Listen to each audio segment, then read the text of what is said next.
Hello, everyone. Hope everybody's had a great spring break. I know I have. The weather's been nice. It's a little rainy this past weekend here.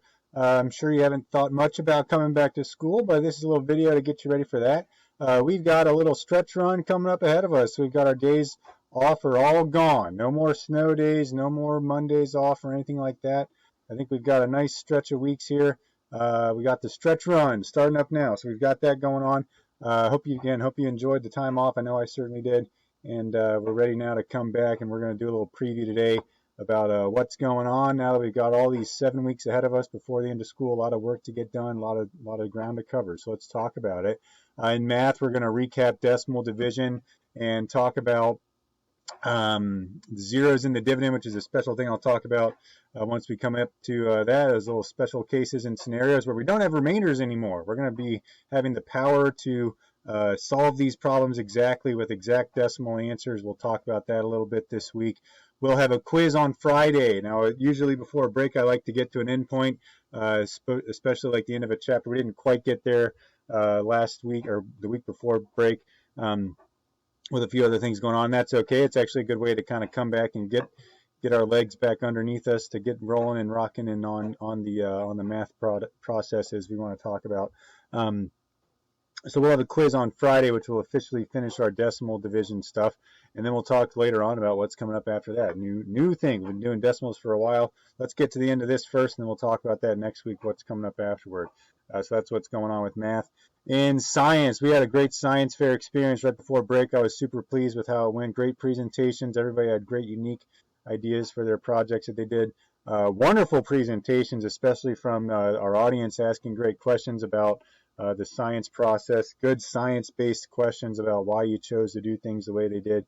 I was really impressed with our audience, both in the classroom, and we set up the displays all in the old gym on Thursday as an end of the week thing, which I was super pleased with. Very well done, very nice job on the displays, and then also again as we were kind of roaming around the gym, I was expecting maybe 15 minutes or so before I had to start corralling us all for the next thing, as we were all excited for spring break to hit.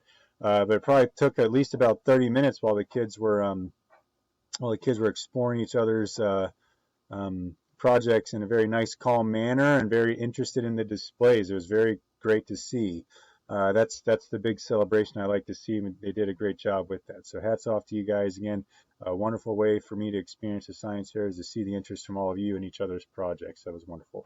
Now that is finished, we are going to get back to focusing explicitly on the textbook. And where we left off, we talked about energy and ecosystems.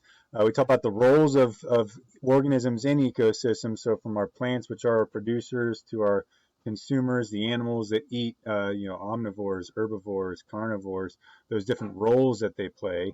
Now we're going to start kind of piecing that all together in these things we call food chains and food webs, and energy pyramids, another special example of those. We're going to kind of focus on these diagrams that help us understand about the energy in ecosystems, and that'll be a lot of fun. So awesome job on science fair. Now that is out of the way, and now that we've got this, like I said, a stretch run here, we're going to dial in on the big science concepts from our textbook, those big learning goals we want to achieve. So we'll do that. And then finally in English, this week we're going to start writing some personal narratives and start by learning about the writing strategies we can use through some examples in our English textbook. And then we'll start working on this writing process for that. And I hope that'll be a lot of fun. The kids did a great job before break too on our special writing projects we were working on. Now we're going to get ready to do a few more. So that's what's going on with English as well. That's about it. So let's get ready to get back at it. Hope everybody's got a nice restful break and ready to get going. I know that first day back, I expect some tired eyes. We're probably not used to waking up so early to get to school and things, but after a day or two of getting back adjusted to the school routine, we'll have a whole bunch of days ahead of us to finish up the year. It's amazing we've made it this far. Thanks for all your work you've done so far, and let's get ready for a good, like I said, I think it's 7 straight weeks before we're here at the end of the year, and it's unbelievable we're already this far along, and we've got a lot of work to do still, and a great opportunity to get some good learning done before we start getting ready for 6th grade. Wow, crazy. But that's about it for now. Thanks for watching.